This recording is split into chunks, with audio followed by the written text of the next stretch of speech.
अखाड़ा में आज शुरुआत करेंगे बंगाल से। बात बंगाल की, खबर बंगाल से, जहां हुई हिंसा से जुड़ी हुई बहुत बड़ी खबर आ रही है। बीरभूम हिंसा में हुई 9 लोगों की मौत, मामले में पोस्टमार्टम रिपोर्ट आ गई है। CNN न्यूज 18 के मुताबिक इस रिपोर्ट में यह दावा किया गया है कि पहले सभी लोगों की बेरहमी से पिटाई की गई थी और फिर उन्हें जिंदा जला दिया गया था। अधमरा कर फिर उन्हें जिंदा जला दिया गया।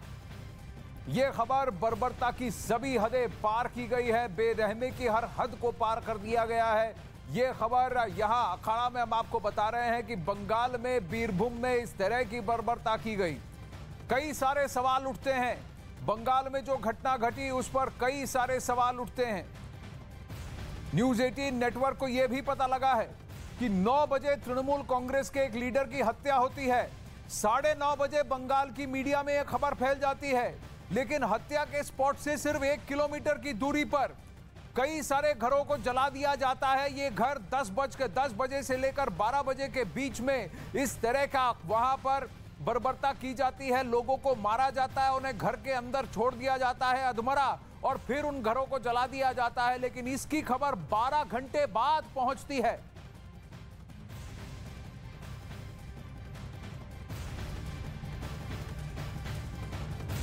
क्यों ऐसा हुआ, ये भी सवाल उठ रहे हैं। पश्चिम बंगाल के बीरभूम में हुई हिंसा में 9 लोगों की मौत के बाद बीजेपी और तृणमूल में जमकर सियासत हो रही है।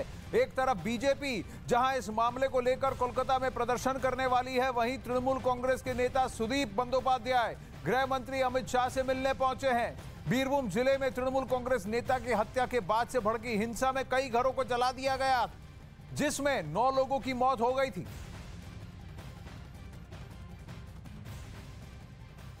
अब आपको बता दें कि दोनों तरफ से सवाल पूछे जा रहे हैं और तृणमूल कांग्रेस की बयानों में भी बदलाव देखा जा रहा है। प्रधानमंत्री नरेंद्र मोदी ने भी यही कहा था कि राज्य सरकार कड़ी से कड़ी कार्रवाई करे और जिन लोगों के साथ इस तरह का सलूक किया गया है उन लोगों को न्याय दिलाने में कोई कसर न छोड़े।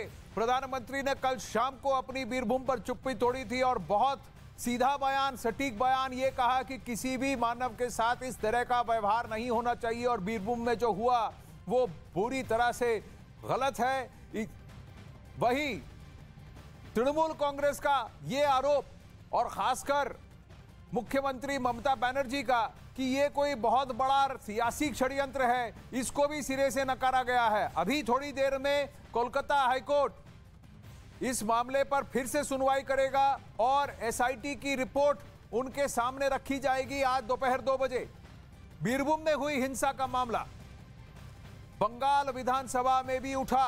बीजेपी के विधायकों ने इस मामले पर हंगामा किया और बाद में विधानसभा से वॉकआउट भी किया। आशिका सिंह इस वक्त जुड़ रही है हमारे साथ। आशिका, थोड़ी देर पहले ममता बनर्जी भी रवाना हुई है बीरभूम के लिए, लेकिन उस पर भी बवाल खड़ा हुआ है। सबसे बड़ी बात यह कि तृणमूल कांग्रेस के वक्ताओं की तरफ से, उनके नेताओं की तरफ से हर बार, हर घंटे में बयानबाजी बदली है, बयान बदले हैं, तथ्य बदले हैं। अनुब्रता मंडल से लेकर ममता बनर्जी तक हर नेता ने अलग बात की है। देखिए आनंद, बिल्कुल जैसा कि आपने बताया, मुख्यमंत्री ममता बनर्जी का चॉपर उतर चुका है और कुछ ही मिनट दूर है, किसी भी समय यहाँ पर पहुंच सकती हैं बक्सोई ग्राम में। और यहाँ पर अभी से जो तस्वीरें दिख रही हैं, जो पीड़ित परिवार है वो रोते हुए यहाँ पर इंतजार कर रहे हैं मुख्यमंत्री का। बात जहाँ तक आप बयानों की, ममता बनर्जी बीरभूम पहुंच चुकी है, बहुत बड़ी खबर। आशिका ने यही कहा कि कुछ ही मिनटों में पहुंच जाएंगी, लेकिन अब घटनास्थल की तरफ पहुंच रही है। बीरभूम पहुंच चुकी है ममता बनर्जी और वहां से रामपुर हाट के बख्तोई ग्राम जा रही है, जहां पर यह घटना घटी। एक तृणमूल कांग्रेस के नेता की हत्या तृणमूल कांग्रेस के ही कार्यकर्ताओं ने की और फिर जवाबी बदले की भावना से तृणमूल कांग्रेस के कार्यकर्ताओं ने ही कई तृणमूल कांग्रेस समर्थकों को फिर मार दिया, काट दिया। पोस्टमार्टम रिपोर्ट ये कहती है अधमरा करके घरों के अंदर छोड़ दिया और उनके घरों के अंदर उनको बंद करके उनको जिंदा जला दिया। ये अब तस्वीरें आ रही हैं, ममता बनर्जी का कारवां जा रहा है बीरभूम से रामपुर हाट के बख्तोई ग्राम, जहां पर ममता बनर्जी पहुंचेंगी। काफिला देखिए इतना लंबा तांता जा रहा है, गाड़ियां पर गाड़ियां जा रही हैं और लोग सवाल उठा रहे हैं कि यहां पर वो शोक व्यक्त करने जा रही हैं, घटना स्थल पर देखने जा रही हैं कि हुआ क्या, या कोई जश्न मनाया जा रहा है।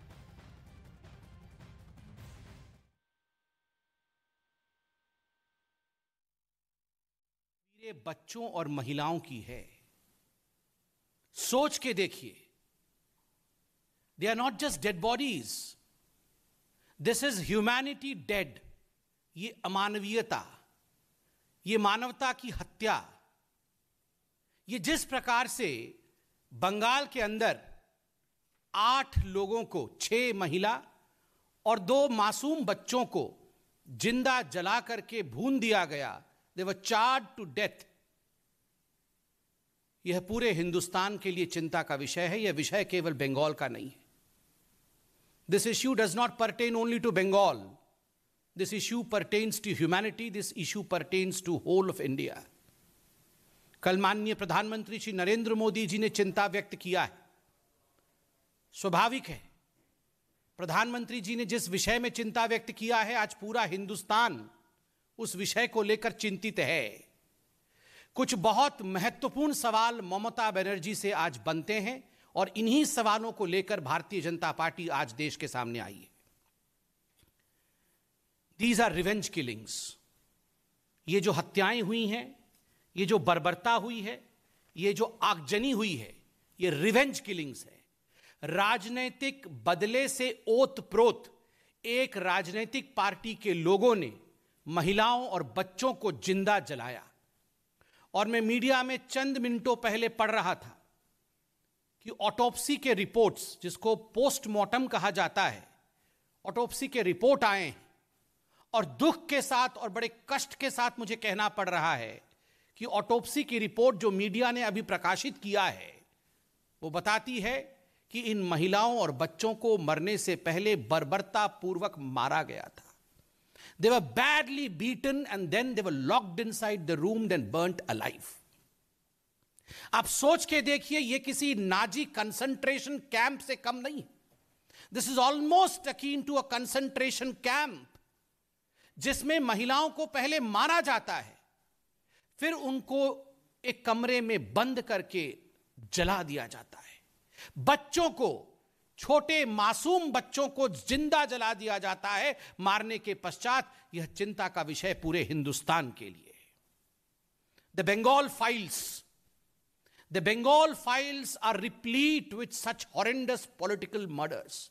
ये जो बंगाल की फाइल है बदले की राजनीति का, इस फाइल के कई पन्ने हैं। यह एकमात्र पन्ना नहीं है जिसके विषय में आज हम चर्चा कर रहे हैं।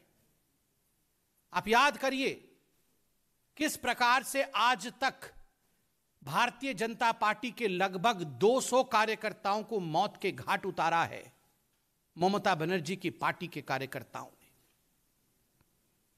ये जो बंगाल फाइल्स है, ये जो पॉलिटिकल मर्डर और रिवेंज किलिंग्स की बंगाल फाइल्स है, उस पे प्रत्येक हिंदुस्तानी, प्रत्येक मानव को आज उस पर गौर करने की आवश्यकता है और ममता बनर्जी से सवाल पूछने की आवश्यकता है। कभी कभी तो मन करता है कि ममता जी से कहें कि ममता जी, नाम तो आपका ममता है मगर काम निर्मम है। आप ममता बनर्जी नहीं, आप निर्मम बनर्जी हैं। We should rename her. She's not Mamata Banerjee. She does not have an ounce of ममता। इतना भी ममता, ये निरीह बच्चे, ये महिलाओं के प्रति ममता थी ममता बनर्जी की। जिस प्रकार से उन्हें जिंदा जलाया गया है और उसके बाद ममता बनर्जी के जिस प्रकार के स्टेटमेंट आए हैं, इनसेंसिटिव और असंवेदनशील। आज अगर मैं कहूं कि वो ममता बनर्जी नहीं, निर्मम बनर्जी है, तो यह अतिशयोक्ति नहीं होगी, यह कोई बुराई नहीं होगी। आज हिंदुस्तान पूछ रहा है। बंधुगण, विगत एक हफ्ते में, just in the last 1 week, 7 दिनों में 26 पॉलिटिकल किलिंग्स हुए हैं बंगाल में। 26 लोगों को मारा गया है। वो पूरा लिस्ट लेकर मैं बैठा हूं। पानीहाटी में 2, कोलकाता में 2, देगंगा में 1, हरिचंदनपुर में 1, जारगाम में 1, इच्छापुर में 1। ये बहुत बड़ी फहरिस्त है, ये लिस्ट है। मुझे दुख और कष्ट इस बात का लग रहा है कि लोगों की हत्याओं को एक स्टैटिस्टिक्स के रूप में आज हम डिस्कस कर रहे हैं, जबकि ममता बनर्जी को इस पे काम करना चाहिए था, इनको प्रिवेंट करना चाहिए था, इनको रोकना चाहिए था। बंधुगण, कल मैं टीवी में देख रहा था, उस गांव में जहां ये निर्मम हत्याएं हुई हैं, वहां महिलाएं कह रही हैं कि पुलिस नदारद थी। 90 मिनट तक पुलिस नहीं आई, पूरी रात पुलिस का कोई वहां व्यक्ति नहीं रहा। जब बंद कमरे में महिलाओं को मार करके जलाया जा रहा था, पुलिस ये सब कुछ जानते हुए भी वहां पुलिस नहीं थी। क्या कारण था पुलिस का नहीं? सब कुछ जानते हुए भी पुलिस वहां नहीं पहुंची। वही मैं आपको बता रहा था कि 9 बजे एक तृणमूल कांग्रेस के नेता की हत्या होती है, 9:30 बजे बंगाल मीडिया को पता होता है और पुलिस को पता होता है। 10 से 12 बजे तक 10 घर 1 किलोमीटर की दूरी पर, घटनास्थल से 1 किलोमीटर की दूरी पर जलते हैं। तब कोई उसके बारे में नहीं बताता। वहां पर दमकल वाहन पहुंचते हैं लेकिन पुलिस नहीं पहुंचती, प्रशासन नदारद है। और 12 घंटे बाद इसकी चर्चा होती है। अब पोस्टमार्टम की रिपोर्ट बताती है कि वहां पर उन सभी को, महिलाओं को, बच्चों को बेरहमी से मारकर अधमरा छोड़कर जिंदा जला दिया गया।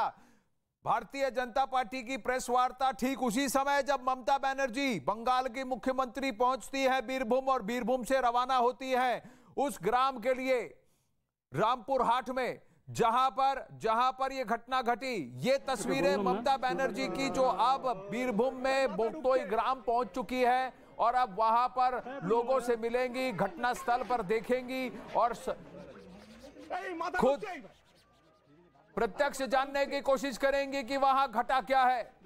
लेकिन घटना के कम से कम 72 घंटे बाद ही मुख्यमंत्री ने रुख किया है बीरभूम का।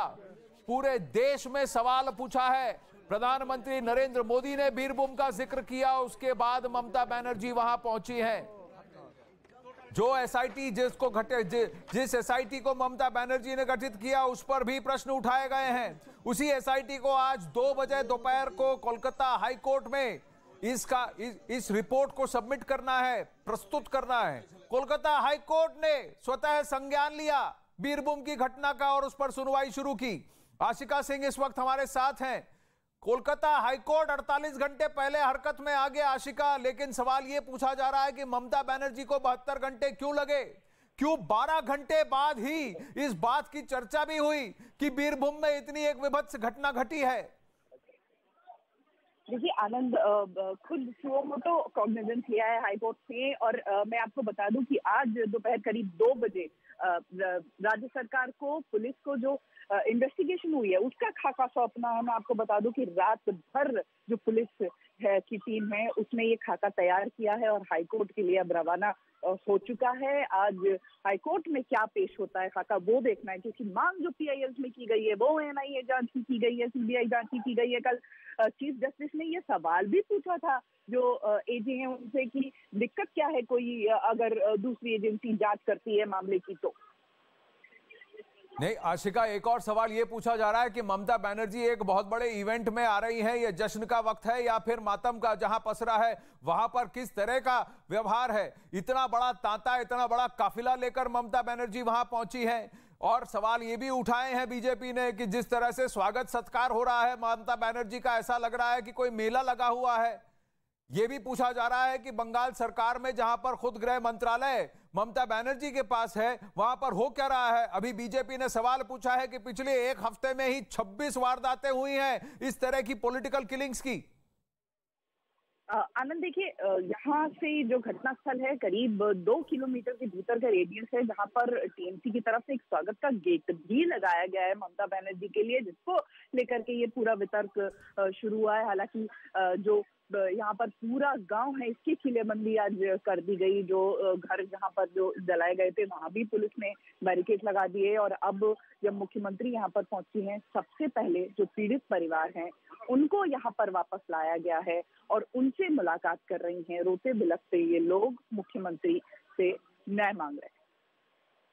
मुख्यमंत्री से न्याय मांग रहे हैं। आप ये कह रहे हैं कि इनको वहां पर लाया गया है क्योंकि आप भी ये मानती हैं, आपने भी देखा कि उस गांव के लोग कम से कम 25 से 30 परिवार वहां से गांव छोड़कर जा चुके हैं, पलायन कर चुके हैं और यह भी वहां स्थानीय का कहना है कि पुलिस ने जानबूझकर कुछ नहीं किया। इस बदले की भावना से की गए इस विभत्स कांड को, इस बर्बरता को होने दिया।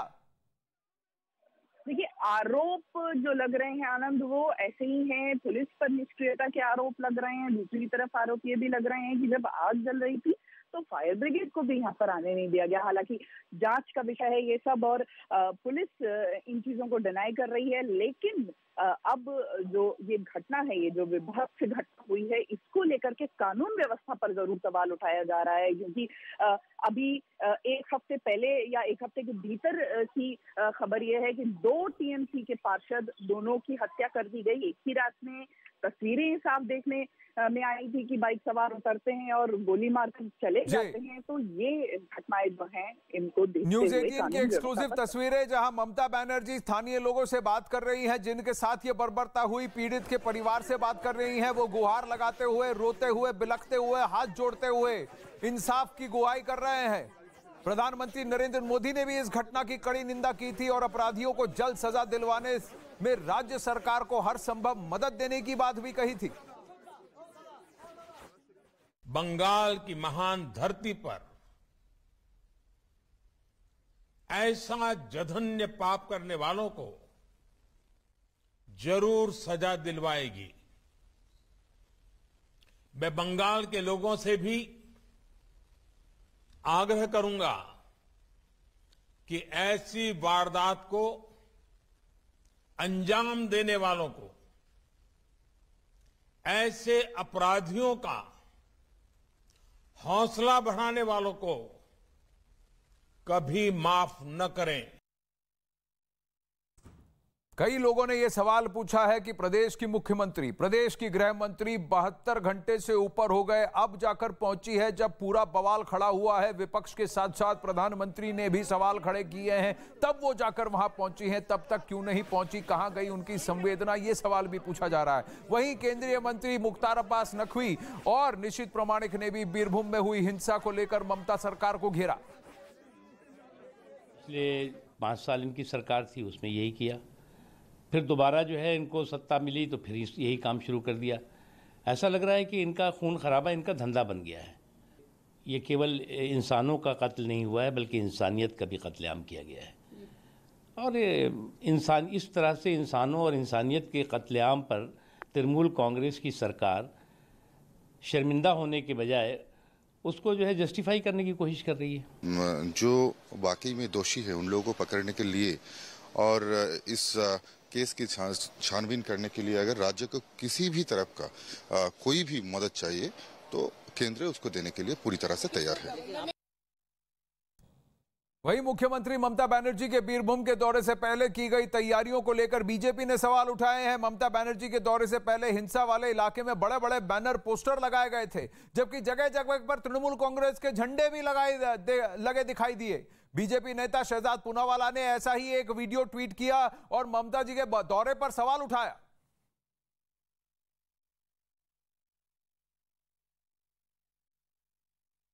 शहजाद पूनावाला ने ट्वीट किया और ट्वीट कर लिखा कि यह किस प्रकार की निर्ममतापूर्ण राजनीति है। स्वागत ऐसे हो रहा है जैसे निर्मम हत्याकांड पर शोक नहीं, कोई विजय का जश्न मना रही है ममता बनर्जी।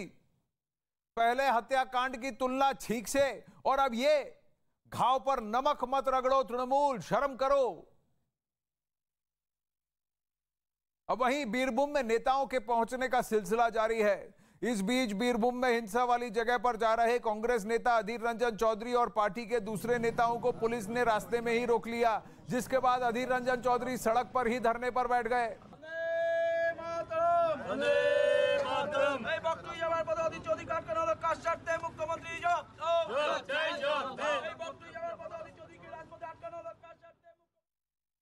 तो विपक्ष की कुछ पार्टियां वहां अपनी राजनीतिक रोटियां सेकने के लिए आई हैं, ये आरोप लगा रही है तृणमूल। लेकिन सत्ता पर काबिज, सत्ता पर बैठी तृणमूल कांग्रेस, प्रदेश की गृह मंत्री ममता बनर्जी से सवाल पूछा जा रहा है कि इतनी देर क्यों लगा दी। और अब ममता बनर्जी वहां मिल रही हैं, वहां के स्थानीय पीड़ित परिवारों से मिल रही हैं, घटना की ब्यौरा ले रही हैं, वहां क्या घटा ये जानने की कोशिश कर रही हैं। लेकिन अपनी ही पार्टी के लोगों पर क्या इन्होंने कोई एक्शन लिया? आशिका सिंह हमारे साथ जुड़ रही हैं, पीड़ित परिवार से अभी बात कर रही हैं ममता बनर्जी। लेकिन उस इलाके के तृणमूल कांग्रेस के प्रेसिडेंट, पार्टी के प्रेसिडेंट अनुव्रता मंडल पर क्या एक्शन लिया गया है? आरोप यह है कि अनुव्रत मंडल ने भी वहां दमकल वाहनों को आने से रोका। बहुत देर बाद ही दमकल वाहन वहां पहुंच पाए। अनुव्रता मंडल ने गलत बयानी की।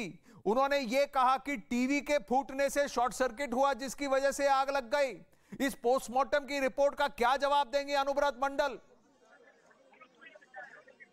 देखिए आनंद, फिलहाल मुख्यमंत्री ममता बनर्जी यहाँ पर पहुंची है। करीब 10 मिनट का समय हो चुका है जब जो पीड़ित परिवार हैं उनके साथ ही वो लगातार समय बिता रही हैं और पानी भी अपने हाथ से खुद पिलाया जो पीड़ित परिवार है उनको। और साथ ही साथ जो सवाल आपके फिलहाल एक्शन क्या हुआ है, तो अनुव्रत मंडल फिलहाल उनके खिलाफ टीएमसी की तरफ से न कोई बयान आया है, न कोई एक्शन की खबर है। हालांकि पुलिस की तरफ से जो कड़ाई की बात कही जा रही है, ये 2 दिन से यहाँ पर डीजी खुद मौजूद हैं। एसआईटी का जो गठन किया गया है, तीनों अधिकारी फिलहाल घटनास्थल पर मौजूद हैं और मुख्यमंत्री खुद यहाँ पर पहुंची हैं। लेकिन आशिका, सबसे बड़ा सवाल यही उठता है कि जब मर्डर हुआ एक तृणमूल कांग्रेस के नेता का बम फेंककर, तब वहां पुलिस पहुंची 1 किलोमीटर दूर, और आधे घंटे बाद जब इन घरों को जलाया जाए तो पुलिस गायब थी, नदारद थी। तो इस तरह की रिवेंज किलिंग को अंजाम देने की बात किसकी थी? कौन सा नेता था जिसने पुलिस को कहा तुम कुछ मत करो, हाथ पर हाथ धरे बैठे रहो,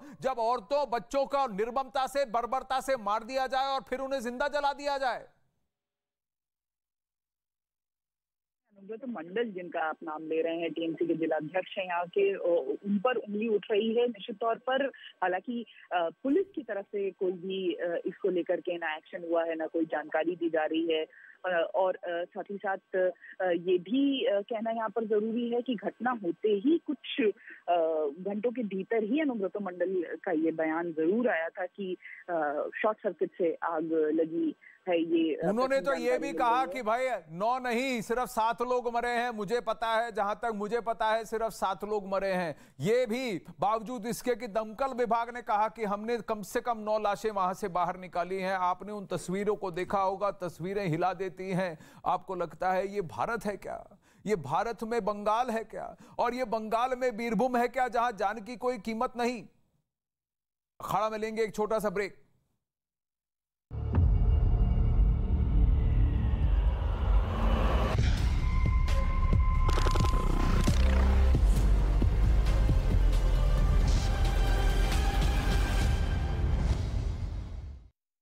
की गूंज से थर्रा उठा।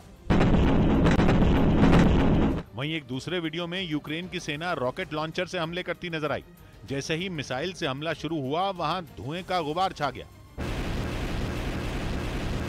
यूक्रेन की फौज ने युद्ध की इन तस्वीरों को जारी कर रूस को चेतावनी दी कि वो पीछे हटने वालों में नहीं है।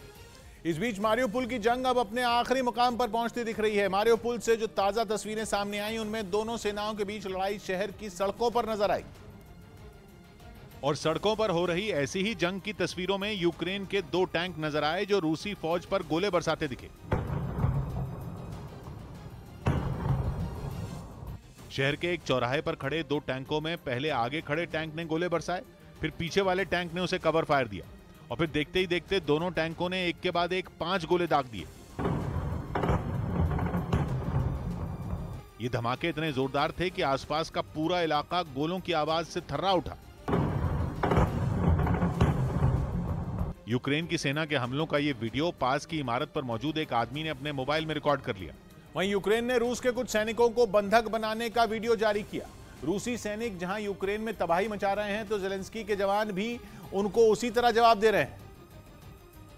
और इसी कड़ी में उन्होंने रूस के कुछ जवानों को बंधक बनाने का दावा किया, जिसका एक वीडियो भी यूक्रेन की तरफ से जारी किया गया। इस वीडियो में 2 रूसी सैनिक जमीन पर मुंह के बल लेटे नजर आए। पास में जमीन पर उन सैनिकों की बुलेट प्रूफ जैकेट भी पड़ी दिखाई दी। यूक्रेन की फौज ने रूसी सेना के हथियार भी जब्त कर लिए। इससे पहले भी यूक्रेन रूस के कई सैनिकों को बंधक बनाने का वीडियो जारी कर चुका है। उधर सुमे में यूक्रेन के कुछ नौजवानों ने रूस की एक बख्तरबंद गाड़ी पर कब्जा कर लिया, जिसके बाद उन्होंने खूब मस्ती भी की। रूसी गाड़ी पर कब्जे के बाद यूक्रेन के वो लड़ाके उसमें बैठ गए। जो तस्वीरें सामने आई, उनमें एक लड़का रूस की उस बख्तरबंद गाड़ी को चलाता दिखा, जबकि दूसरा गाड़ी के अंदर का वीडियो रिकॉर्ड करता रहा। इस दौरान वो दोनों आपस में बातचीत करते हुए आगे बढ़े। कुछ देर बाद उन्होंने रूसी गाड़ी के बाहर का नजारा भी दिखाया, जिससे यह पता चले कि वो मौज मस्ती करते हुए खेतों में पहुंच गए।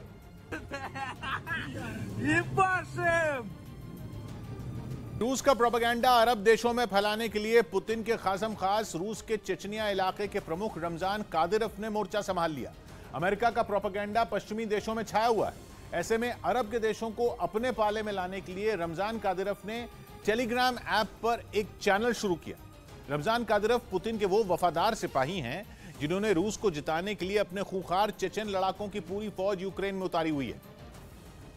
और उन चेचन लड़ाकों की जाबाजी की गाथा गढ़ने के लिए रमजान कादिरोव के लॉन्च किए Kadyrov news Arabic Telegram channel पर ऐसे वीडियो डाले गए कि लोग चेचन लड़ाकों की बहादुरी के आगे नतमस्तक हो जाएं।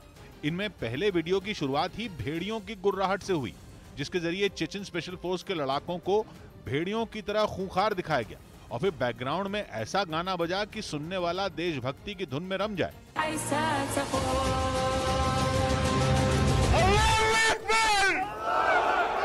वहीं दूसरे वीडियो में चेचनिया की स्पेशल फोर्सेस पुलिस रेजिमेंट हाल ही में दुबई में हुए यूएई स्वैट चैलेंज में खतरनाक स्टंट करके अपना लोहा मनवाती नजर आई। यूएई स्वैट चैलेंज स्पेशल फोर्स फाइटरों की अंतर्राष्ट्रीय प्रतियोगिता है, जिसमें कभी चेचनिया के लड़ाके निशाना लगाते दिखे तो कभी इमारत से कूदते नजर आए। बताया गया कि चेचन लड़ाकों का महिमा मंडन करके रमजान कादिरोव यूएई, सऊदी अरब और मिस्र जैसे अरब देशों में पुतिन का प्रोपेगेंडा चलाकर अमेरिका के प्रोपेगेंडा को टक्कर देना चाहते हैं, क्योंकि ये वो देश हैं जो अमेरिका के खेमे में रहे हैं। उधर मारियोपोल में यूक्रेन की फौज पर चेचन लड़ाकों ने हमला किया। इसके बाद जेलेंस्की की सेना और इन चेचन लड़ाकों के बीच काफी गोलाबारी हुई, जिसकी वजह से वो इलाका गोलियों की आवाज से गूंज उठा। ये वीडियो यूक्रेन की सेना ने जारी किया, जिसमें ये लड़ाके पेड़ की आड़ लेकर यूक्रेन के जवानों को निशाना बनाते दिखे। पहला फायर चेचन लड़ाकों की तरफ से किया गया। इसके बाद दोनों तरफ से अंधाधुंध गोलियां बरसाई गईं। हमला करने के बाद ये लड़ाके वहीं पास में बने एक टूटे फूटे मकान में छिप गए, लेकिन मकान के अंदर भी उन्होंने अपने दुश्मनों पर हमला जारी रखा। मारियोपोल में तेज हुए इन्हीं हमलों से राष्ट्रपति जेलेंस्की भी काफी नाराज दिखे और उनकी नाराजगी की एक वजह रही ये सैटेलाइट तस्वीरें, जिनमें पुतिन की सेना के हमलों के बाद मारियोपोल में भीषण तबाही का मंजर दिखा। वहां हुई गोलाबारी से कई जलती हुई इमारतों से धुआं उठता नजर आया, जबकि हमलों के डर से शहर की सड़कों पर सन्नाटा पसरा रहा। इतना ही नहीं, इन तस्वीरों में वहां के कई खेत बाढ़ के पानी से घिरे दिखे। मारियोपोल में रूसी सेना के तांडव से यूक्रेन के राष्ट्रपति का गुस्सा और भड़क गया। повній блокаді, без їжі, без води, без ліків, під постійними обстрілами. इतना ही नहीं, यूक्रेन का दावा है कि बमबारी के बावजूद पुतिन की आर्मी अब तक मारियोपोल के बंदरगाह पर कब्जा जमाने में नाकाम रही। तो वहीं यूक्रेन युद्ध के बीच रूस के रक्षा मंत्रालय ने समंदर और जमीन से मिसाइल हमले का वीडियो जारी किया। हालांकि हमला कहां से किया गया ये जगह नहीं बताई गई, लेकिन इस वीडियो में नजर आया कि एक युद्धपोत से कई हवाई हमले किए गए। इन हमलों के बाद वहां हर बार जोरदार धमाके होते रहे।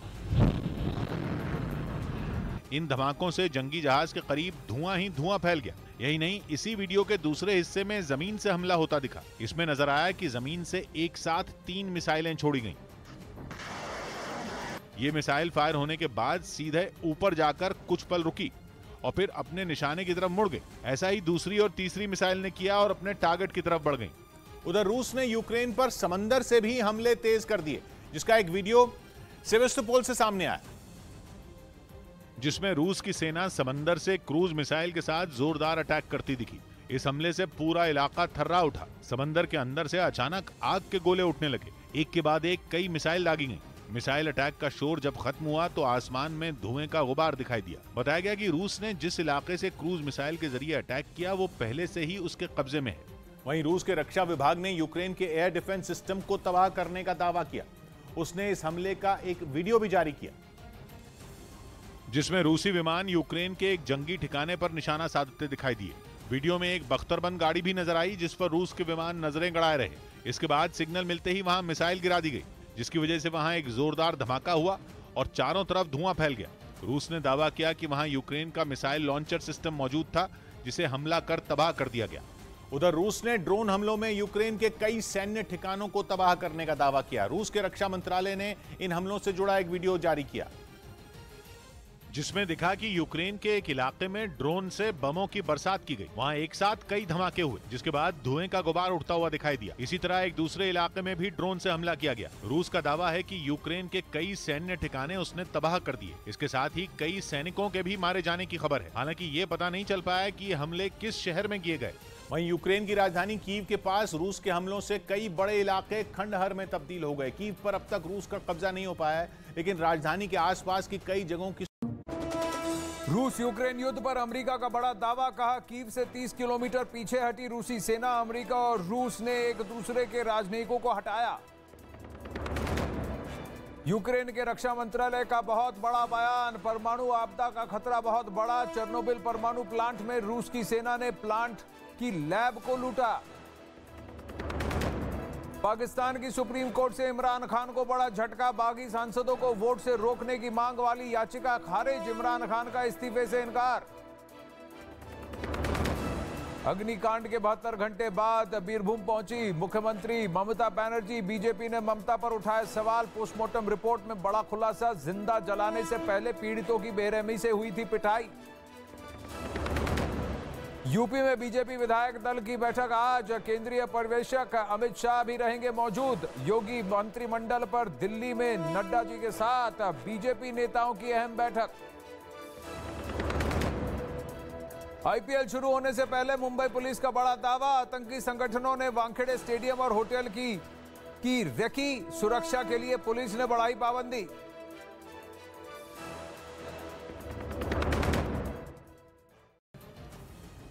उधर कीव में झुलसती बिल्डिंगों को बुझाने में जुटे दमकल कर्मियों की सांसें अटक गईं। ऐसा इसलिए क्योंकि जब वो राहत और बचाव काम में लगे थे, तब भी रूसी सैनिकों की गोलीबारी जारी रही और फिर गोलियों की तड़तड़ाहट के साथ ही धमाका भी हुआ, जिसके बाद उन्होंने अपनी जान बचाने के लिए वहां से निकलना ही बेहतर समझा।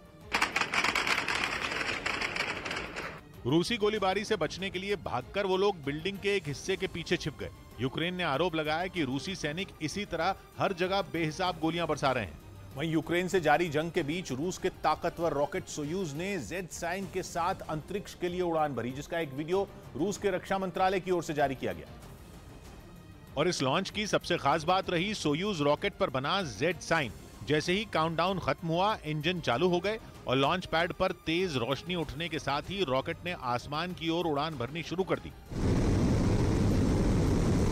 एक कम्युनिकेशन सैटेलाइट को लेकर अंतरिक्ष के लिए निकले इस रॉकेट पर लाल रंग से बना जेड निशान साफ नजर आया, जो यूक्रेन के खिलाफ जंग में रूसी सेना की पहचान बन चुका है। सबसे पहले ये जेड अक्षर यूक्रेन की सीमा पर तैनात रूसी टैंकों और सेना की दूसरी गाड़ियों पर लिखा देखा गया। हालांकि इस कोड का रहस्य भी अभी तक सामने नहीं आ सका है और न ही रूस की ओर से इस पर कोई आधिकारिक बयान दिया गया है। इस बीच अमेरिका और यूरोपियन यूनियन के प्रतिबंधों का रूस ने कड़ा जवाब दिया। रूस ने दोनों के लिए अलग अलग रणनीति बनाई है।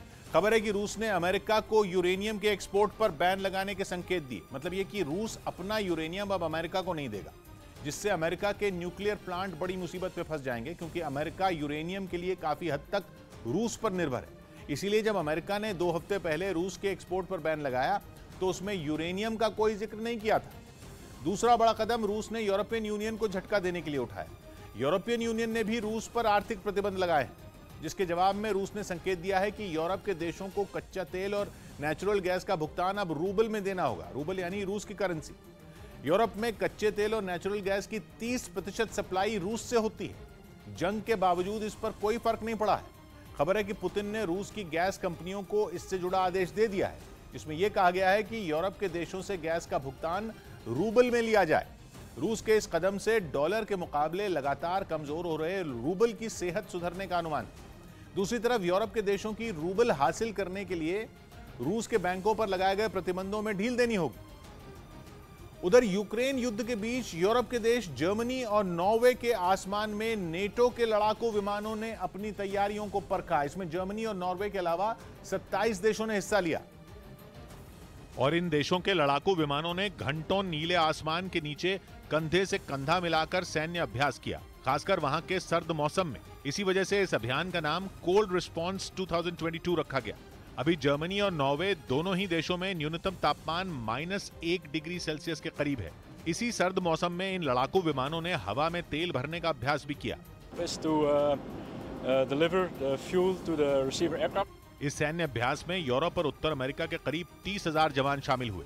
14 मार्च से शुरू हुआ ये सैन्य अभ्यास 1 अप्रैल तक चलेगा। हालांकि इस ट्रेनिंग का समय यूक्रेन युद्ध से पहले ही तय हो गया था, लेकिन इस अभ्यास का मकसद ये बताना भी था कि नॉर्वे समेत नेटो के सभी सदस्य देश किसी भी बाहरी खतरे से निपटने के लिए हमेशा तैयार हैं। वहीं पोलैंड ने इशारों में यूक्रेन को नेटो में लाने की वकालत की। जेलेंस्की को नेटो शिखर सम्मेलन में संबोधित करने के लिए आमंत्रित भी किया गया। एक दिन पहले ही जेलेंस्की ने नेटो से कहा था कि वो साफ साफ बताए कि यूक्रेन नेटो का हिस्सा बनेगा या नहीं, जिसके अगले ही दिन पोलैंड ने इशारा किया कि वो चाहता है कि यूक्रेन को नेटो का हिस्सा बनाया जाए। पोलैंड के राष्ट्रपति आंद्रेई दूदा रोमानिया की राजधानी बुकारेस्ट पहुंचे थे, जहां उनकी मुलाकात वहां के प्रेसिडेंट से हुई, जिसके बाद हुई प्रेस कॉन्फ्रेंस में उन्होंने इशारों में दिल की बात कह दी। आंद्रेई दूदा ने नेटो को सलाह दी कि वो यूक्रेन में जंग के बाद अपना नजरिया बदले। Potrzebna jest nowa koncepcja NATO i dlatego to nasze spotkanie przed najbliższym szczytem NATO, który odbędzie się za 2 dni w Brukseli, jest tak bardzo... इससे पहले पता चला कि जेलेंस्की को विशेष नेटो शिखर सम्मेलन संबोधित करने के लिए आमंत्रित किया गया है। वो इस सम्मेलन में वीडियो कॉन्फ्रेंसिंग के जरिए अपनी बात रखेंगे, जबकि एक दिन पहले खबर आई थी कि जेलेंस्की ने नेटो को खरी सुनाई थी और एक इंटरव्यू में कहा था कि नेटो यूक्रेन को अपना हिस्सा इसलिए नहीं बना रहा क्योंकि वो रूस से डरता है। ओदेसा में सैकड़ों लोग समंदर के किनारे रूसी नौसेना के हमले का जवाब देने के लिए तैयारी करते दिखाई दिए। यूक्रेन की तरफ से इसका एक वीडियो भी जारी किया गया, जिसमें समंदर के पास कई लोग रेत की खुदाई करते नजर आए। सभी एक ग्रुप बनाकर काम करते दिखे। कोई रेत खोद रहा था तो कोई उसे बोरियों में भरकर दूसरी तरफ पहुंचा रहा था। कई लोग रेत से भरी इन बोरियों को एक ट्रक में भरते दिखाई दिए। यही नहीं, वहां मौजूद लोगों के मनोरंजन का भी पूरा इंतजाम किया गया था ताकि उनका मन काम में लगा रहे। तनाव भरे माहौल के बीच कुछ लोग तो सेल्फी लेते हुए भी दिखे। खबर है कि रेत से भरी इन बोरियों को शहर के अलग अलग हिस्सों तक ले जाया जाएगा ताकि अगर रूसी फौज हमला करे तो उससे बचा जा सके। ओदेसा शहर समंदर के पास है और रूसी नेवी के जवानों ने समंदर से भी वार तेज कर दिया है। ऐसे में लोग भी हमले से बचाव की तैयारी में जुट गए। उधर यूक्रेन ने कुछ और वीडियो जारी कर रूसी सैनिकों को जबरदस्त टक्कर देने का दावा किया। वहां पिछले 28 दिन से भीषण लड़ाई जारी है, जिसमें दोनों तरफ से भारी गोलाबारी हो रही है, जिसके वीडियो यूक्रेन ने फिर जारी किए, जिनमें उसके सैनिक टैंक से दनादन गोले बरसाते दिखाई दिए। यूक्रेन की इस गोलाबारी से पूरा इलाका धमाकों की गूंज से थर्रा उठा। वहीं एक दूसरे वीडियो में यूक्रेन की सेना रॉकेट लॉन्चर से हमले करती नजर आई। जैसे ही मिसाइल से हमला शुरू हुआ, वहां धुएं का गुबार छा गया। यूक्रेन की फौज ने युद्ध की इन तस्वीरों को जारी कर रूस को चेतावनी दी कि वो पीछे हटने वालों में नहीं है। इस बीच मारियोपुल की जंग अब अपने आखिरी मुकाम पर पहुंचती दिख रही है। मारियोपुल से जो ताजा तस्वीरें सामने आई, उनमें दोनों सेनाओं के बीच लड़ाई शहर की सड़कों पर नजर आई। और सड़कों पर हो रही ऐसी ही जंग की तस्वीरों में यूक्रेन के 2 टैंक नजर आए जो रूसी फौज पर गोले बरसाते दिखे। शहर के एक चौराहे पर खड़े 2 टैंकों में पहले आगे खड़े टैंक ने गोले बरसाए, फिर पीछे वाले टैंक ने उसे कवर फायर दिया और फिर देखते ही देखते दोनों टैंकों ने एक के बाद एक 5 गोले दाग दिए। ये धमाके इतने जोरदार थे कि आसपास का पूरा इलाका गोलों की आवाज से थर्रा उठा। यूक्रेन की सेना के हमलों का ये वीडियो पास की इमारत पर मौजूद एक आदमी ने अपने मोबाइल में रिकॉर्ड कर लिया। वहीं यूक्रेन ने रूस के कुछ सैनिकों को बंधक बनाने का वीडियो जारी किया। रूसी सैनिक जहां यूक्रेन में तबाही मचा रहे हैं, तो जेलेंस्की के जवान भी उनको उसी तरह जवाब दे रहे हैं। और इसी कड़ी में उन्होंने रूस के कुछ जवानों को बंधक बनाने का दावा किया, जिसका एक वीडियो भी यूक्रेन की तरफ से जारी किया गया। इस वीडियो में 2 रूसी सैनिक जमीन पर मुंह के बल लेटे नजर आए। पास में जमीन पर उन सैनिकों की बुलेट प्रूफ जैकेट भी पड़ी दिखाई दी। यूक्रेन की फौज ने रूसी सेना के हथियार भी जब्त कर लिए। इससे पहले भी यूक्रेन रूस के कई सैनिकों को बंधक बनाने का वीडियो जारी कर चुका है। उधर सूमे में यूक्रेन के कुछ नौजवानों ने रूस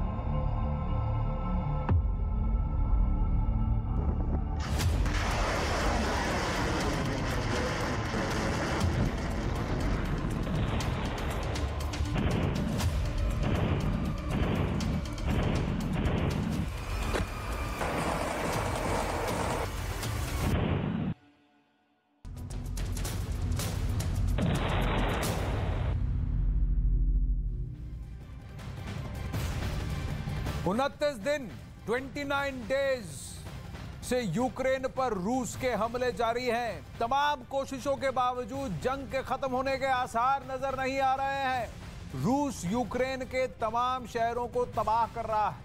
6 तस्वीरों के जरिए आपको यूक्रेन में युद्ध के हालात दिखाते हैं। खार्किव में रूसी सैनिकों की बमबारी में बाजार पूरी तरह से बर्बाद हो गया। रूसी सैनिक ड्रोन के जरिए हमले करके रिहायशी इलाकों को निशाना बना रहे हैं। चरनीव में रूसी सैनिकों ने स्कूल पर हमला किया। वहीं यूक्रेन की सेना भी मुंह तोड़ जवाब दे रही है। कई इलाकों में रूसी काफिले पर हमला किया गया और तमाम सैन्य गाड़ियों को तबाह कर दिया गया।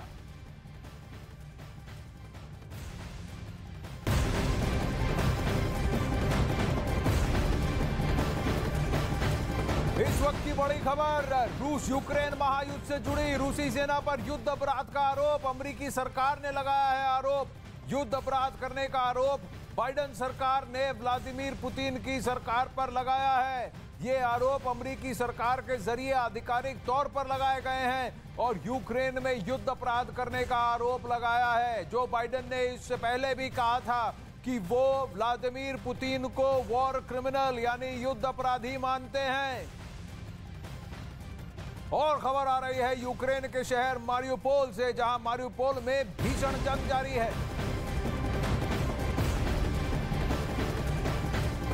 ड्रोन की तस्वीरों में तबाही साफ दिख रही है। शहर के कई हिस्से से धुआं उठ रहा है। जहां बमबारी हुई है, मिसाइलें गिरी हैं, बहुमंजिला इमारतों को निशाना बनाया गया है। ये वीडियो यूक्रेन के नेशनल गार्ड ने जारी किया है। मारियुपोल में अभी भी रूस की जबरदस्त बमबारी जारी है। पूरी तरह से मारियुपोल पर कब्जा करना चाहता है रूस, लेकिन 29 दिनों के बाद भी यूक्रेन डटकर उसका सामना कर रहा है। उधर यूक्रेन ने दावा किया है कि उसके लड़ाकू विमानों ने रूसी सैनिकों पर बमबारी की। यूक्रेन की तरफ से इन हमलों से जुड़ा एक वीडियो भी जारी किया गया है, जिसमें दिखा कि रूसी सेना की गाड़ियों पर आसमान से एक के बाद एक कई बम गिराए गए, जिसकी वजह से वहां कई धमाके हुए। इन धमाकों के बाद तेज रोशनी के साथ धुएं का गुबार उठता दिखाई दिया। दावा है कि रूसी सेना के काफिले को निशाना बनाया गया और इन हमलों में कई सैनिक मारे गए।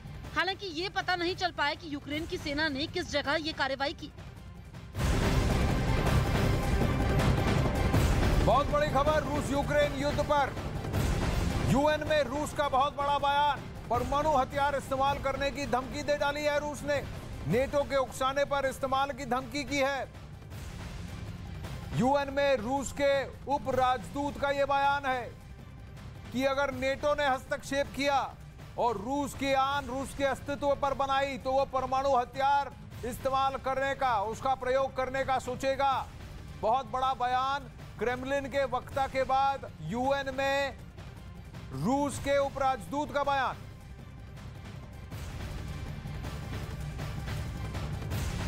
उधर रूस परमाणु हथियार चलाने पर आया तो तबाही के सभी रिकॉर्ड टूट जाएंगे। यूक्रेन में अब तक मची तबाही भी बौनी नजर आने लगेगी। मैं आपको बता दूं कि एक अनुमान के मुताबिक पूरी दुनिया में जितने भी परमाणु हथियार हैं उनमें सबसे बड़ा जखीरा रूस के पास है। अमेरिका के नंबर भी रूस के बाद ही आते हैं। उसके पास 5,500 से ज्यादा परमाणु हथियार हैं, लेकिन रूस 6,200 से ज्यादा न्यूक्लियर वेपन्स का मालिक है। मतलब पूरी दुनिया में करीब 13,000 से ज्यादा जो परमाणु हथियार हैं उनमें 90% से ज्यादा अकेले अमेरिका और रूस के पास ही हैं, और उसमें भी रूस के पास ज्यादा है। लेकिन इनमें ज्यादातर परमाणु हथियार किसी मिसाइल पर तैनात नहीं है। परमाणु हथियारों की तैनाती की बात की जाए तो रूस के 1458 परमाणु हथियार 527 इंटरकॉन्टिनेंटल बैलिस्टिक मिसाइलों में सबमरीन से लॉन्च होने वाली मिसाइलों और बम बरसाने वाले विमानों पर अभी लगी हुई हैं। इस मामले में भी अमेरिका रूस से पीछे ही है। उधर कीव में रूस ने यूक्रेन के एक anti aircraft missile system S-300 पर ड्रोन से हमला कर उसे नेस्तनाबूद करने का दावा किया है। रूस के रक्षा मंत्रालय ने इससे जुड़ा एक वीडियो भी जारी किया। जिसमें रूस के ड्रोन ने यूक्रेन के सैन्य ठिकाने पर जबरदस्त बमबारी की।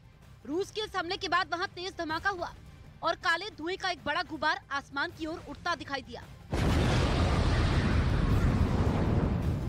रूस ने दावा किया कि उसके इस हमले में यूक्रेन का एक anti aircraft missile system S-300 पूरी तरह नष्ट हो गया। इससे पहले रूस का ड्रोन यूक्रेन के इस मिसाइल सिस्टम का पीछा करता भी दिखाई दिया और फिर जैसे ही यूक्रेन का ये मिसाइल सिस्टम अपने बेस पर पहुंचा, रूस ने टारगेट लॉक किया और उस पर बमबारी कर उसे ध्वस्त कर दिया। गौरतलब है कि ये S-300 भी रूस ने ही यूक्रेन को दिया था और यूक्रेन में रूसी ऑपरेशन को लेकर अमेरिका ने एक बहुत बड़ा दावा किया है। अमेरिकी रक्षा मंत्रालय की ओर से पेंटागन ने अपने बयान में कहा है कि रूस की सेना राजधानी कीव से अब पीछे हट रही है। पेंटागन का दावा है कि रूस की सेना कीव से करीब 30 किलोमीटर तक पीछे हट चुकी है।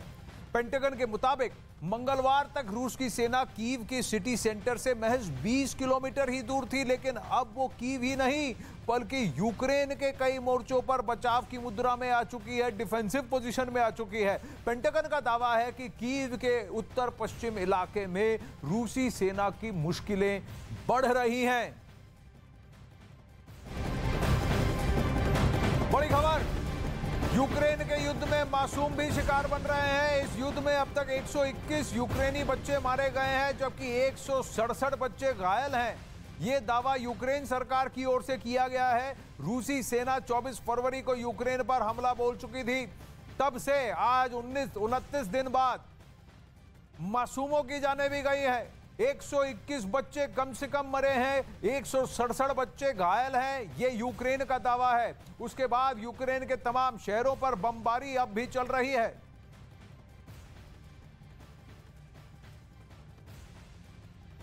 अब वहीं रूस के हमले के बीच यूक्रेन की सेना ने एक वीडियो जारी किया है और इस वीडियो को जारी कर रूस के टैंक को तबाह करने का दावा किया है। हालांकि अभी यह पता नहीं चला है कि यह वीडियो किस इलाके का है, लेकिन इस वीडियो में जोरदार धमाका होता दिखाई दिया, जिसके बाद आग की ऊंची लपटें उठी और वहां एक बड़े इलाके में फैल गई। आग की लपटें कम होते ही आसमान की ओर काले धुएं का एक बड़ा गुबार उठता दिखा। यूक्रेन की ओर से जारी इस वीडियो में दावा किया गया कि उसने यह हमला एक रूसी टैंक पर किया था और इसके लिए उसने एंटी टैंक मिसाइल स्टुगना का इस्तेमाल किया। स्टुगना मिसाइल से किया गया ये हमला बेहद सटीक रहा और इसमें एक रूसी टैंक तबाह हो गया। अब इस महायुद्ध में यूक्रेन की सेना भी रूस को कड़ा जवाब दे रही है। यूक्रेन की सेना ने बड़ा दावा किया है। यूक्रेन ने युद्ध में रूस को बड़ा नुकसान होने का दावा किया है। यूक्रेन के मुताबिक पिछले 24 घंटों में रूस के 7 विमान मार गिराए गए हैं। यूक्रेन ने एक हेलीकॉप्टर और एक UAV अनमैन्ड एरियल व्हीकल उसको भी मार गिराने का दावा किया है। 2 क्रूज मिसाइल को भी नष्ट करने का दावा कर रहा है यूक्रेन। अब वहीं रूस ने यूक्रेन के खिलाफ मिसाइल हमले और तेज कर दिए हैं। रूस के रक्षा मंत्रालय ने मिसाइल हमले से जुड़ा एक वीडियो भी जारी किया और इस वीडियो में रूस की ओर से यूक्रेन पर बेस्टियन कोस्टल मिसाइल सिस्टम से हमला होता दिखा। महज 20 सेकंड के भीतर एक के बाद एक 3 बेस्टियन मिसाइलें यूक्रेन पर दागी गई।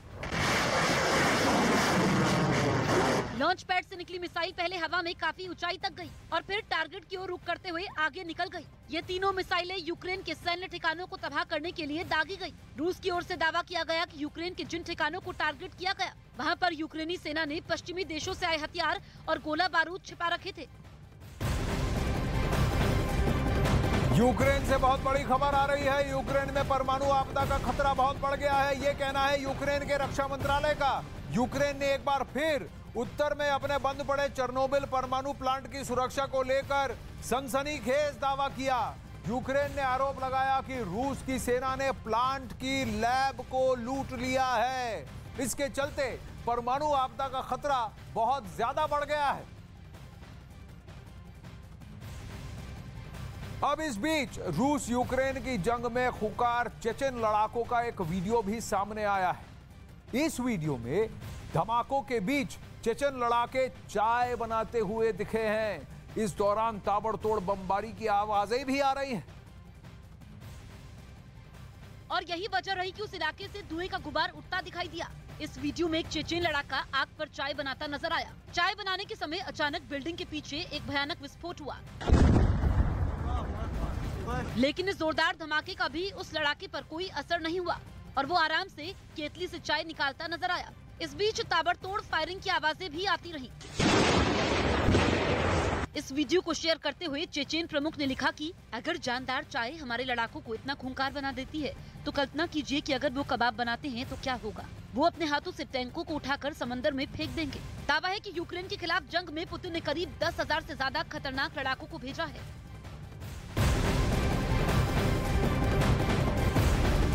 अब वहीं पश्चिमी देश लगातार यूक्रेन को सैन्य मदद पहुंचा रहे हैं। स्वीडन ने यूक्रेन को 5,000 और टैंक रोधी हथियार दिया है। इससे पहले भी स्वीडन रूस के खिलाफ यूक्रेन की मदद कर चुका है।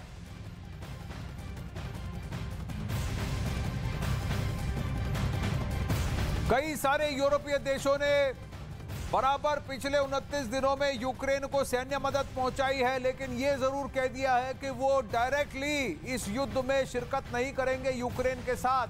यूक्रेन वहां सैन्य मदद के साथ साथ और भी सैन्य बल की बात कर रहा है और नेटो देशों से कह रहा है, नेटो ताकतों से कह रहा है कि सीधा आओ, भिड़ो, लड़ो हमारे साथ और रूस को पछाड़ने में हमारी सहायता करो।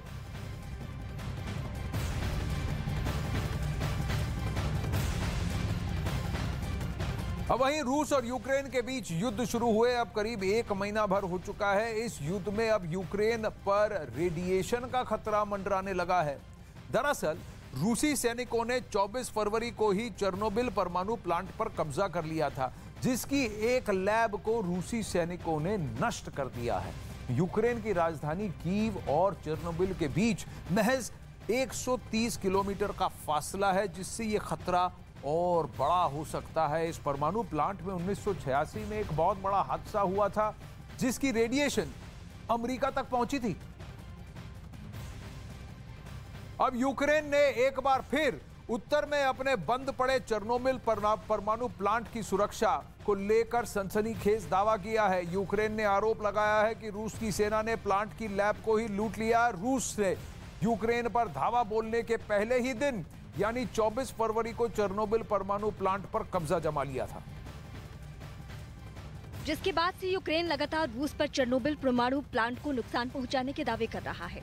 और उसी कड़ी में इस बार उसने यह आरोप लगाया कि प्लांट पर कब्जा के लिए बैठी रूस की सेना ने प्लांट में बनी नई लेबोरेटरी को लूट कर तबाह कर दिया। यूक्रेन का दावा है कि वो लैब प्लांट में रेडिएशन को मैनेज करने के लिए अहम थी और उसमें बेहद एक्टिव सैंपल थे जिनसे रेडिएशन निकलता है। इतना ही नहीं, इसके साथ ये खबर भी आई है कि चेर्नोबिल परमाणु प्लांट के पास एक जंगलों में आग भी भड़क गई है। 1986 में चेर्नोबिल प्लांट में दुनिया का अब तक का सबसे भयानक परमाणु हादसा हुआ था और आज भी प्लांट से रेडियो एक्टिव पदार्थ लीक हो रहा है। इस वजह से प्लांट से निकलते रेडिएशन पर काबू पाने के लिए उसे बरसों से मैनेज किया जा रहा है। लेकिन यूक्रेन लगातार दावा कर रहा है कि जब से रूस ने चेर्नोबिल प्लांट पर कब्जा किया है तब से वहां काम ही नहीं हो पा रहा। और इस बात यूक्रेन के मीडिया में दावा किया गया कि चेर्नोबिल न्यूक्लियर रिएक्टर के पास भड़की आग बड़ी तबाही मचा सकती है। दावा किया गया है कि सैटेलाइट से ली गई तस्वीरों में चेर्नोबिल एक्सक्लूजन जोन में कम से कम 7 जगहों पर आग भड़कती देखी गई। हालांकि ये साफ नहीं है कि प्लांट के पास जंगलों में आग कैसे लगी, लेकिन इसका ठिकरा भी रूस पर फोड़ दिया गया है। यूक्रेन की संसद ने एक बयान जारी किया जिसमें यह माना गया कि हो सकता है कि आग रूस की गोलाबारी की वजह से ही लगी हो।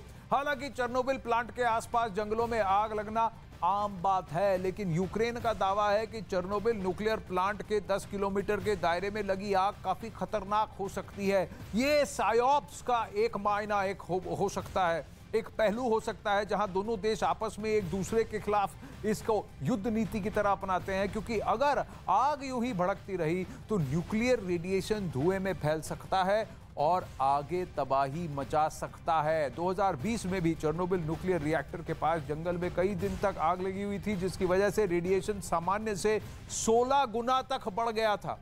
और इस बार यूक्रेन का आरोप है कि प्लांट के रूस के कब्जे में होने की वजह से उसके दमकल कर्मियों को आग बुझाने में भी दिक्कत आ रही है।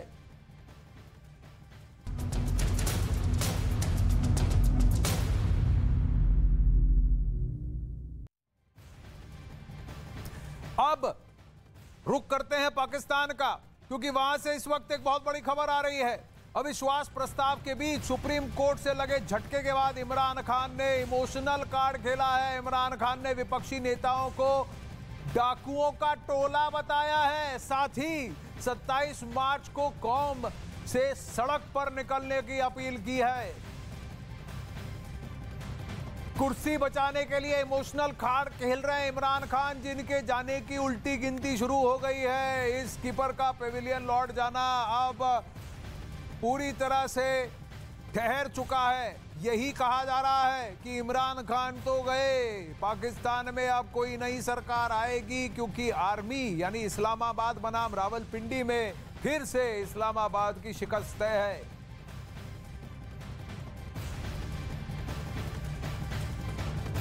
सारी मेरी कौम 27 तारीख को मेरे साथ निकले, सिर्फ एक पैगाम देने के लिए कि हम बदी के साथ नहीं हैं, हम बदी के खिलाफ हैं। हम इस मुल्क में ये जो जुर्म हो रहा है, मुल्क की जमहूरियत के खिलाफ, कौम के खिलाफ, अवाम के खिलाफ, कि आप चोरी के पैसे से पब्लिक के नुमाइंदों के ज़मीर खरीद रहे हो, कौम इसके खिलाफ है। और मैं चाहता हूं कि कौम निकले मेरे साथ 27 तारीख को। 172 का आंकड़ा है, अगर अपने आप को नो कॉन्फिडेंस मोशन से बचाना है, लेकिन वो आंकड़ा तय करते हुए नहीं दिख रहे हैं इमरान खान। चलिए अब आपको इमरान खान के खिलाफ मोर्चाबंदी करने वाले नेताओं से मिलवा।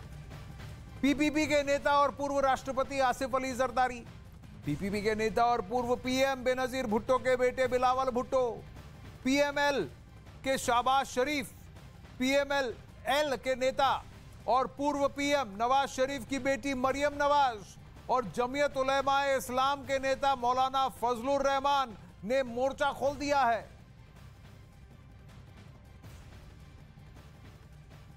इस बीच CNN न्यूज 18 के हवाले से बड़ी खबर आ रही है। पाकिस्तान सुप्रीम कोर्ट से इमरान खान को जबरदस्त झटका लगा है। बागियों के वोटिंग पर सुप्रीम कोर्ट ने फैसला सुनाते हुए सभी बागियों को वोट देने का अधिकार दिया है। साथ ही कोर्ट ने साफ कर दिया कि बागियों को वोट देने से कोई नहीं रोक सकता, और यह भी कह दिया कि अगर बागी वोट देते हैं तो उनका डिस्क्वालिफिकेशन 1 हफ्ते के बाद ही होगा, वोट के 1 हफ्ते बाद ही होगा। तो इसका मतलब यह है कि इमरान खान अब पूरी तरह से जानते हैं कि पाकिस्तान की संसद में उनके नंबर घट गए हैं।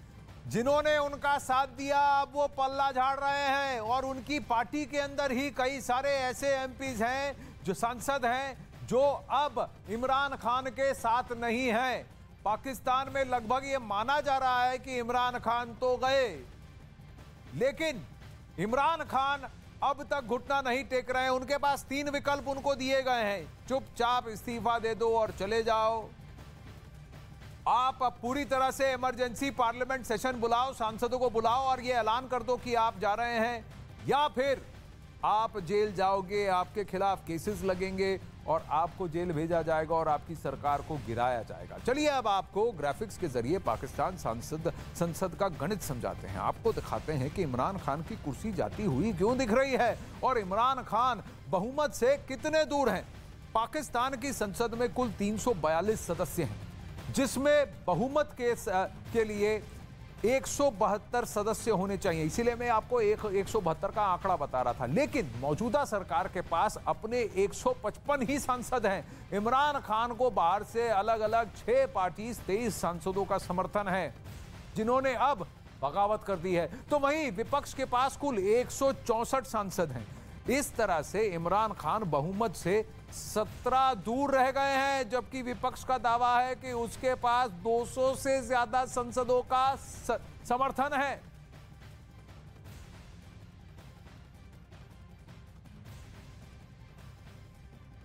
अब पाकिस्तान के प्रधानमंत्री रैली पे रैली कर रहे हैं, जनता को संबोधित कर रहे हैं और जनता को कह रहे हैं आओ सड़कों पर उतरो। उधर एस्टेब्लिशमेंट कह रहा है जो करना है कर लो, तुम्हें तो जाना है। आइए आपको सुनाते हैं इमरान खान क्या कह रहे हैं। कि सारी मेरी कौम 27 तारीख को मेरे साथ निकले, सिर्फ एक पैगाम देने के लिए कि हम बदी के साथ नहीं हैं, हम बदी के खिलाफ हैं। हम इस मुल्क में ये जो जुर्म हो रहा है, मुल्क की जमहूरियत के खिलाफ, कौम के खिलाफ, अवाम के खिलाफ, कि आप चोरी के पैसे से पब्लिक के नुमाइंदों के ज़मीर खरीद रहे हो, कौम इसके खिलाफ है।